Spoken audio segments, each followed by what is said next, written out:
With the 2014 Sochi Winter Olympics just weeks away, one can't help but wonder if this is a setup for one of the largest false flag terrorist attacks in the history of the world. With increased rhetoric from the West and intensifying mainstream media attention, the U.S. State Department issued a dire warning late last week about the possibility of a terrorist attack during the Sochi Olympic Games. All right, we're going to travel now for a travel alert for Americans planning to attend the Sochi Winter Olympics in Russia next month. There's been growing concern that terrorists could strike during the Games after several recent attacks around the country. ABC's Kirit Radia is in Moscow with details of the new U.S. State Department warning. Kirit, how worried should Americans be this morning?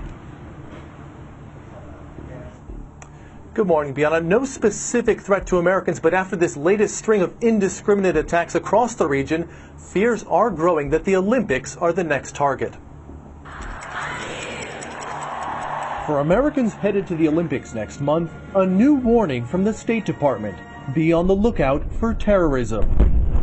In a travel alert issued Friday, the State Department urges Americans to be vigilant, especially on public transportation. The warning says there's no sign that Americans are being targeted, but it follows several attacks near Sochi. In October, a suicide bomber detonates aboard a bus in nearby Volgograd. 7 are killed.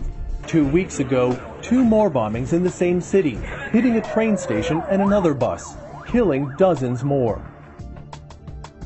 In the travel alert, the department warned that Americans should be vigilant about their surroundings and take common sense precautions to stay safe, notably on public transport.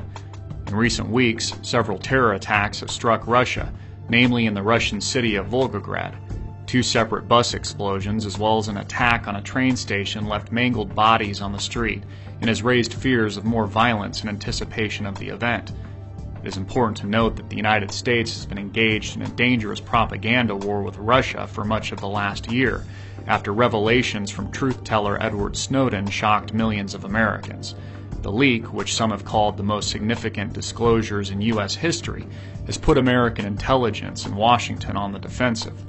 Talk a little bit about how the American surveillance state actually functions. Does it target the actions of Americans? NSA and the intelligence community in general is focused on getting intelligence wherever it can by any means possible. But it believes, on the grounds of sort of a self-certification, that they serve the national interest. Originally, we saw that focus very narrowly tailored as foreign intelligence gathered overseas. Now, increasingly, we see that it's happening domestically. And to do that, the NSA specifically targets the communications of everyone. It ingests them by default.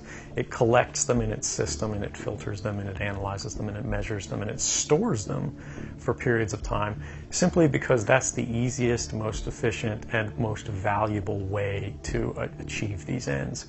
So while they may be intending to target someone associated with a foreign government or someone that they suspect of terrorism, they're collecting your communications to do so. Any analyst at any time can target anyone, any selector anywhere.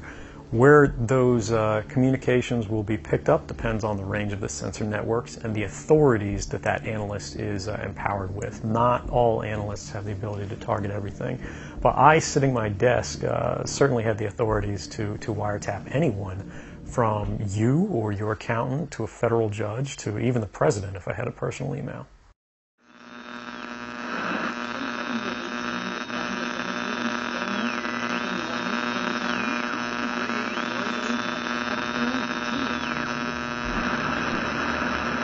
Would an enraged Washington have something to gain by staging a series of terror attacks on Russian soil?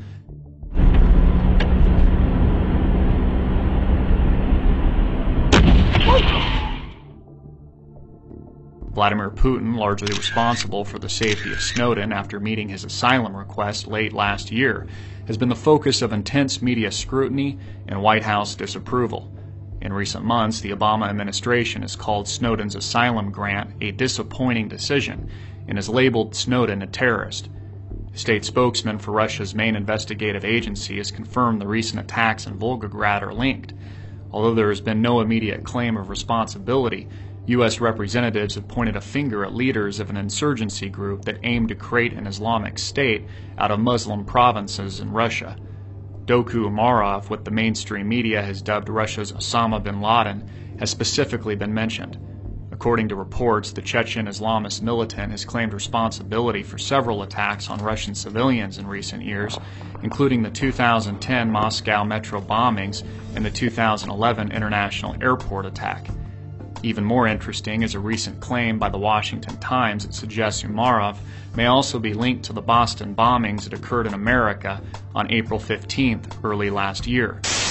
Intensely controversial, many believe the Boston bombings were an orchestrated false flag terrorist attack by the United States government, motivated by impregnating fear in the American people as a way to justify a massive surveillance program exposed by Edward Snowden is only compounded suspicion.